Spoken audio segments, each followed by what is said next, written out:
അപ്പൊ നമ്മുടെ house boat ട്രിപ്പിന്റെ second പാർട്ടിലേക്ക് സ്വാഗതം. അങ്ങനെ നമ്മൾ പാട്ടും ഡാൻസും ഒക്കെ ആയിട്ടിരിക്കുമ്പോൾ നമ്മുടെ തനത് പാനീയമായ കള്ള് നമ്മളെ തേടിയെത്തി. അതെ, 3 ലിറ്റർ ഉണ്ട്. ബോട്ടിന്റെ കപ്പിത്താനോട് 2 മതിയെന്ന് പറഞ്ഞെങ്കിലും അവസാനം അത് 3 ആക്കി. ഇഷുമ്മ ഫുൾ വൈബിലാണ്. പിള്ളേരോണായ പിന്നെ നമ്മൾ ഓണം. പക്ഷെ കാലക്രമേണ അത് മാറും. അതിനുള്ള ഉദാഹരണവും ഈ ബോട്ടിൽ തന്നെ ഉണ്ട്. ആ കിടക്കുന്ന കിടപ്പ് കണ്ടോ? പണ്ട് ക്യാമറ കണ്ടാൽ ഫുൾ ഷോ ഇറക്കുമായിരുന്നു. ഇപ്പൊ ദാ ദിങ്ങനാണ്. പക്ഷെ ഇഷുമ്മ കയ്യിലുണ്ടെങ്കിൽ അമ്പാടി സെറ്റാണ്. അപ്പൊ ഇനി നമുക്ക് ഫുഡിങ്ങിലേക്ക് കടക്കാം. നല്ല ഉഗ്രൻ ഫുഡായിരുന്നു. പഴയ വീഡിയോയിൽ നിങ്ങൾ കണ്ട പോലെ ഞങ്ങൾ ആറ്ററമ്പിൽ നിന്ന് വാങ്ങിച്ച കൊഞ്ചും കടവയൊക്കെ ടേബിളുണ്ട്. അപ്പൂപ്പന് കരിമീൻ ഫ്രൈയുമായി പോകുന്ന അമ്പാടി.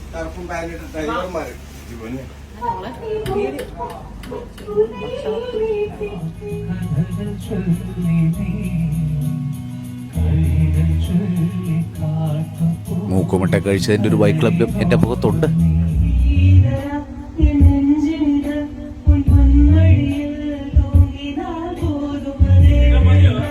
ആക്ച്വലി അക്കി ഇത്രയൊക്കെ പാടുമെന്ന് ഞാനിപ്പോഴാണ് അറിയുന്നത്.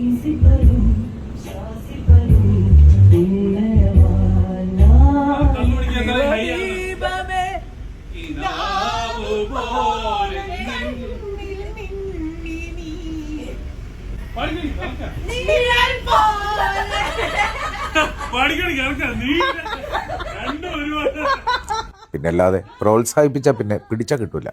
പണ്ട് തൊട്ടേ ബോട്ടിൽ കയറുമ്പോൾ ഈ ഒരു ചടങ്ങ് ഒരിക്കലും മിസ്സാക്കാറില്ല. അപ്പോൾ ഇനി അമ്പാടി. ബോട്ടാണെങ്കിലും കപ്പൽ ഓടിക്കുന്ന എഫക്റ്റ് ചെറുക്കം കൊടുത്തിട്ടുണ്ട്.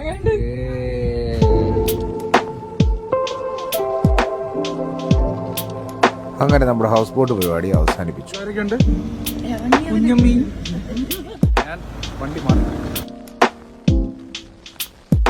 വീടെത്തി ഒരു കുളിയും പാസ്സായിരിക്കുമ്പോൾ മോനും കൂടെ അപ്പൂട്ടനും.